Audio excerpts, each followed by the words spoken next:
There is a cold storage facility off Route 9 in Harrisburg, Pennsylvania.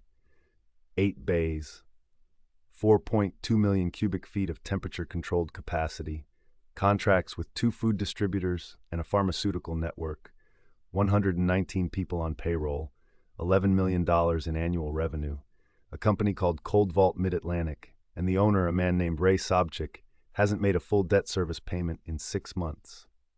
A regional bank called Harrisburg Commercial holds the senior secured loan. $22 million outstanding. They want it gone. You have a phone and a Bloomberg terminal and a 3-page printout of a restructuring memo nobody else seems to have read. You did not walk into this by accident.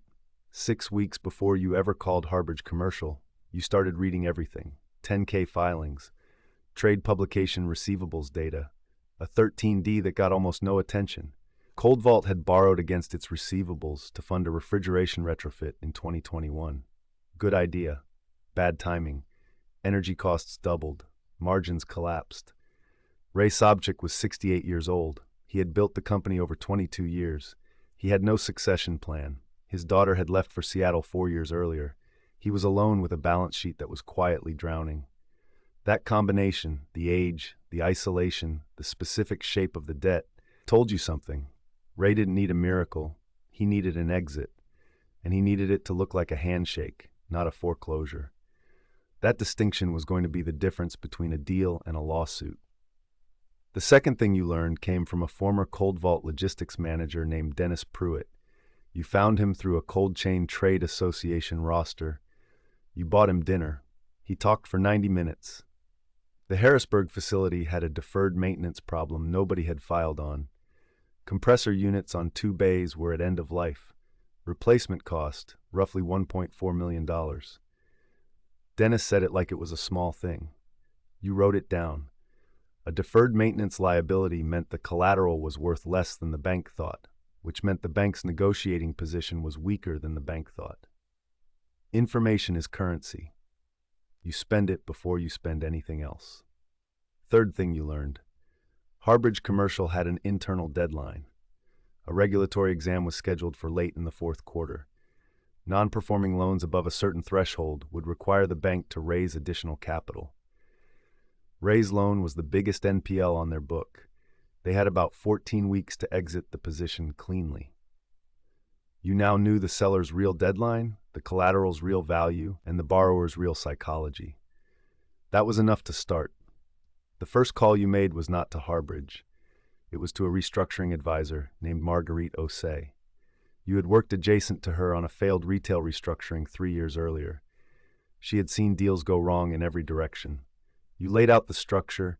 She looked at the numbers for a long time. Then she said, "That's either very aggressive or very clever, and I genuinely can't tell yet." You said, "Can you help me figure out which one?" She said yes. Cost, 3% of the acquired equity, conditional on close. Over the following 10 days, Marguerite built a recovery model. Real numbers. After the compressor write-down, the collateral was worth roughly $16 million on a distressed liquidation basis. The outstanding loan was $22 million. Harrisburg was sitting on a $6 million hole. They just hadn't admitted it in writing yet. That hole was your entry point. Now you had a model. You had a read on the bank's deadline. You had a number.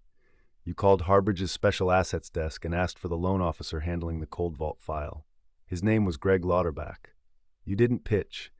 You asked one question. Was the loan classified as substandard or doubtful on their internal watch list? A pause on the line.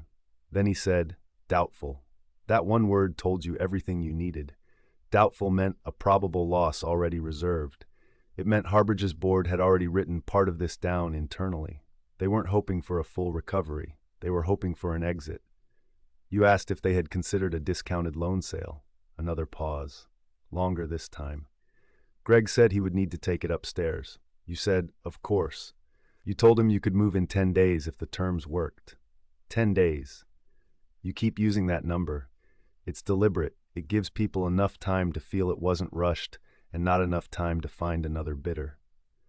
While Harrisburg talked internally, you moved to the second piece. You needed to know whether Coldvault's major customers would stay through a change of control. Without that, The business was just a freezer box. You called a woman named Patricia Holbrook, the supply chain director at one of Coldvault's 2 food distribution clients. You did not tell her you were looking to acquire Coldvault. You told her you were conducting market research on cold chain reliability in the Mid-Atlantic region. Patricia said their current provider relationship was, quote, logistically adequate but contractually vulnerable because their 3-year term expired in 7 months. Logistically adequate but contractually vulnerable. You wrote that down word for word.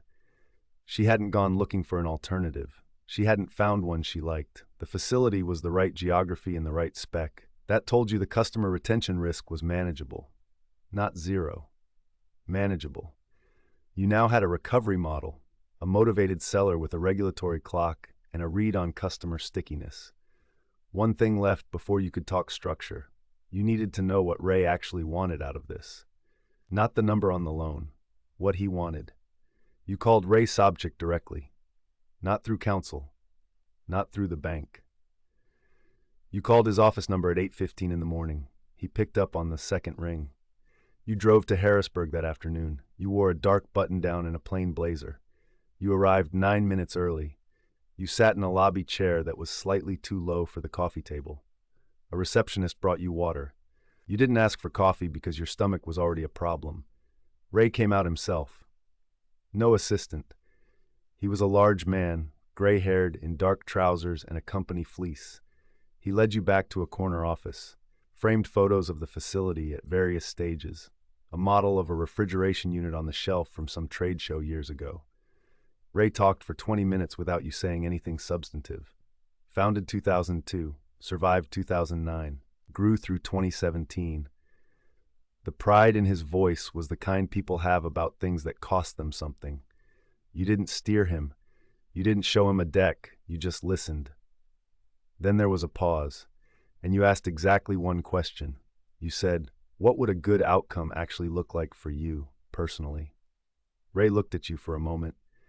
Then he looked at the window, and he said something that had nothing to do with the loan balance. He said he wanted the people to stay. He wanted the name to stay on the building, at least for a while. He wanted it to feel like something he handed off, not something that was taken. That was the real number under the number, not the debt balance, not a payoff figure, the continuity, the dignity of the exit. Before you left, Ray said, the bank has been talking about a loan sale. If someone buys that paper, what happens to me? You said, that depends entirely on who buys it and what they want to do with it. Then you thanked him and left. You drove back to Philadelphia with the window cracked. You didn't call anyone. You just drove. Day 8. Harbridge came back. Greg Lauterbach said the bank would consider a discounted loan sale at 52 cents on the dollar. Take it or leave it. You said, I appreciate that. I'd need to be at 40 cents to make the structure work, and I can close in 8 days. Greg went quiet. You let the silence sit. He said he'd call back by end of day. You went to a coffee shop 2 blocks away and built the equity waterfall with Marguerite on a laptop for 3 hours. At 4:47 in the afternoon, Greg called. 42 cents. Final. You said done. For $9.2 million, you were now purchasing $22 million of senior secured debt on a business with $16 million in collateral. The loan was the fulcrum security. You were about to become the fulcrum holder. In a restructuring, the fulcrum security is the layer of the capital stack that is neither fully in the money nor fully out of it. It sits at the break point in value. The holder of the fulcrum controls the reorganization. Harbridge was running from that position. You were running toward it. Now you needed to formalize the play. You filed a notice of default on Ray's loan the following week. Not to hurt him, because you had to. Filing the default triggered the restructuring machinery. It also started the clock on a credit bid. A credit bid is the lender's right to purchase the collateral at a foreclosure sale by bidding the face value of the debt rather than cash. You hold $22 million of debt. You can bid up to $22 million without writing another check. Every cash bidder has to bring real money. You bring paper you already own. The equity behind your debt, the ownership stake Ray had built over 22 years, would be wiped out in the process. You called Ray before the filing was served. You told him what was going to happen and what you were going to do about it. You told him the name would stay on the building for at least 2 years, contractually. You told him the key employees would be offered retention agreements. You told him you'd fund the compressor replacements in the first 60 days. And you told him that none of it was charity. It was just good operations. A business that loses its people in the first 90 days of new ownership is a broken business. You didn't want a broken business. Ray was quiet for a long time. Then he said, "All right." The credit bid closed on a Thursday morning in a county courthouse conference room with 6 people in it. Your attorney, Harbridge's counsel, a court officer, a stenographer, a representative from the title company, and you. You credit bid $18.4 million against a business that had cost you $9.2 million in cash to control. The only other bidder dropped out at $14 million. Cash was the constraint. It always is. No one congratulated you. The court officer said, "Bid accepted." The stenographer typed. You signed 3 documents. You walked outside into a gray October morning. You sat in your car for a while. Your hands were steady, but your thinking was slow. You just sat there. People heard about it later and filled in the story the way people do. You got lucky. The bank practically gave it away. You must have had the capital sitting somewhere. People tell those stories because the alternative is uncomfortable. The alternative is, it took 6 weeks of reading before a single phone call.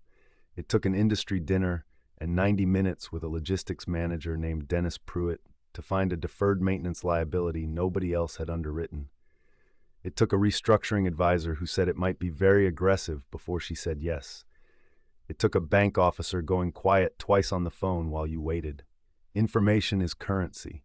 Structure beats capital. The fulcrum holder controls the outcome.